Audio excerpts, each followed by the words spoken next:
Alors Barack Obama réélu président des États-Unis, quelle réaction? Première réaction, c'est que les problèmes continuent. Il y a 1 000 milliards de déficit aux États-Unis, 8% du PIB, et 16 000 milliards de dettes, 103% du PIB. Réaction numéro 2, l'Amérique d'aujourd'hui est absolument la même Amérique qu'hier. Globalement, il n'y a pas de véritable changement. On est toujours dans un système politique un peu figé avec un Sénat démocrate et une Chambre des représentants qui est républicain. Et ça va durer au minimum 2 ans, puisqu'il faudra attendre les élections de midterm pour qu'il y ait un changement. Bon, remarquez, ce n'est pas une exception Obama, puisque Jean-Pierre Petit, le directeur des Cahiers verts de l'économie, nous rappelait ce matin que depuis Roosevelt 45, l'Amérique a été à 57% du temps en cohabitation, et même depuis Nixon à la fin des années 60, ça a été 73% du temps de la cohabitation. Et réaction numéro 3, le fiscal cliff qui nous a bien pourri l'été 2011 et pourri la fin de l'année 2011, ce serait bien que ça ne se reproduise pas en fin d'année 2012 et début d'année 2013. Alors justement, Nicolas, on a envie de savoir ce qu'est précisément ce fiscal cliff. C'est la falaise budgétaire, ou si vous voulez, même le précipice budgétaire, j'ai envie de dire. Il faut qu'il y ait un accord entre les républicains et les démocrates. Les démocrates voudraient qu'on augmente les impôts sur les riches, les républicains sont farouchement contre. Alors,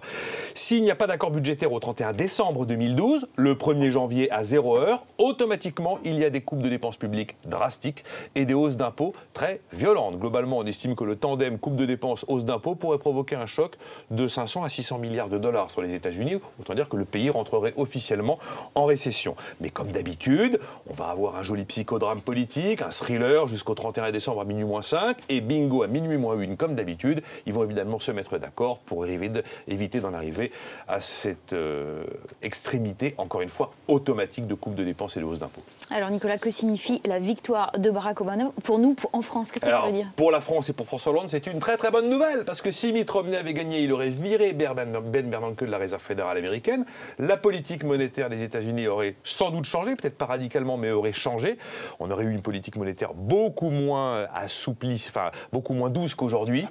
Et à l'évidence, c'était la fin de l'open bar aux États-Unis, c'était la fin du dollar gratuit et globalement la fin de l'ivresse sur les taux anormalement bas que nous avons aujourd'hui et qui nous permettent de nous endetter à des montants totalement irréalistes si on prend les fondamentaux de l'économie. Et voilà, Obama reste, donc rien ne change et pourtant on ne règle rien parce qu'il va falloir qu'au-delà du psychodrame qui va avoir lieu, mais de la paralysie qui n'aura pas lieu car il y aura un accord à la fin de l'année 2012, il faudra bien remettre les compteurs à l'heure, les pendules à l'heure, à la fois sur le déficit et sur la dette.